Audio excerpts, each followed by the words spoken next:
Okay. Hey, Breaking Brown family, this is Yvette Carnell. I just want to come to you again to talk about Donald Trump.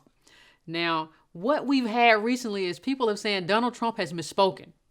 Donald Trump said black people live in inner cities and we're getting shot down and we don't have any money. And since then, I've seen a series of articles come out. I've seen them from everywhere. The most recent one I saw was from the Atlantic.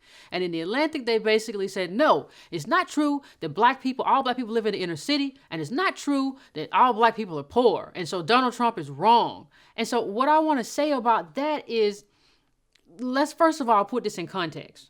It's certainly not true that all black people live in the inner city. All black people don't live in a concrete jungle. That's certainly true. You're certainly right about that. But let's think about the life of black people that live in the suburbs.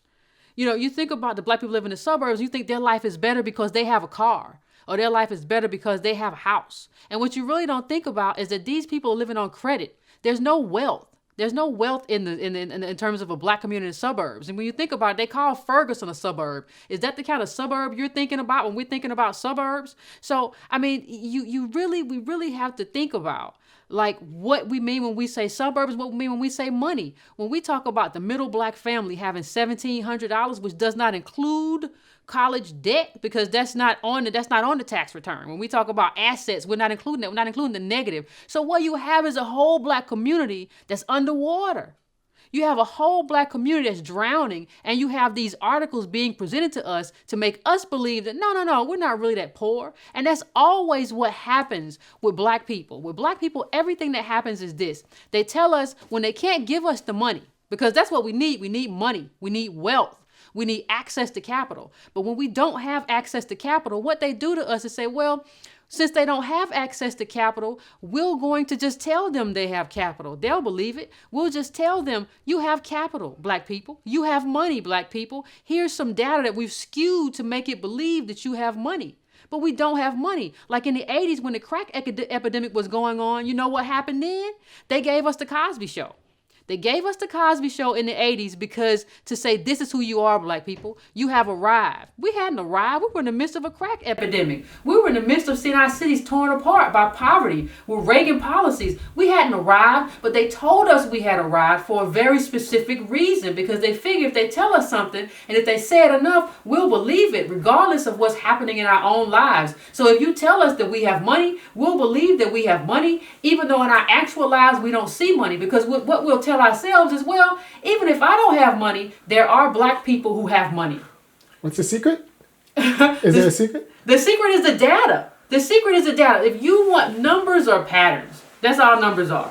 Numbers or patterns. That's everything. That's all you need right there. When you see the data that says the federal poverty line, which is at like $24,000 for a family of four. $24,000, 4 people. That's the poverty line. When you look at that, what does that tell you? And you look at the fact that a third of us are below that line. That's desperate poverty. And let's think about it. So if you're at $26,000, you're not at the poverty line. You're considered not in poverty. Yes, you are. What can you do with $26,000 or a family of 4? Let me tell you, what can you do? You can't hardly do anything with $26,000 as a family of 1. What can you do as a family of 4? Like, what can you buy? Like, think about the cost of your car. Now, think about the cost of everything that you can buy in your life to get you back and forth to work, to do all of that stuff, to buy food, all of that stuff. You can't afford it, and you certainly can't afford to do anything to get yourself to a better place. So that's what we're doing. What we're talking about, what you talk about, the benefit of living in a wealthy country is to be stable.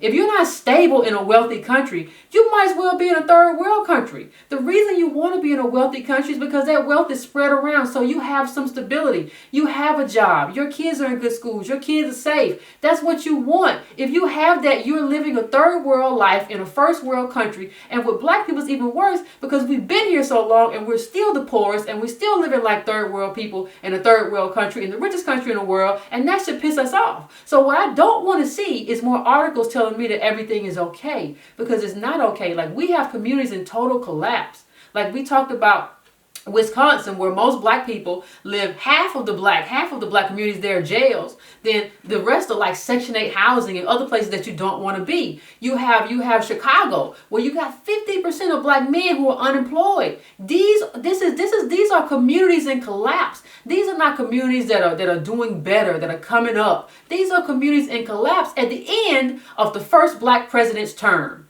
So this is where we are. And when you think about that, I know it's difficult to kind of grasp, but this is an awful place to be. And we need to start thinking about what, if anything, we can do to climb out of this. But the first thing you have to do is have hold of this data. So when people come around and tell you, you know what, it's not that bad, that you can smack them with something that really matters. And yeah, it's that bad, and this is the life that we're living. And no, it's not true that just some black people have money, like it's 20% of black people that have money. That's not what we're dealing with. We're dealing with like 14 million black families being led by at most 10,000 black families who have a little bit of money. That's where we are. Even the billionaire that we have, Oprah, is like slightly over $1 billion. She's not up there with Buffett and Gates. So just let's just stop thinking about that in those terms. We're at the bottom. We're an underclass.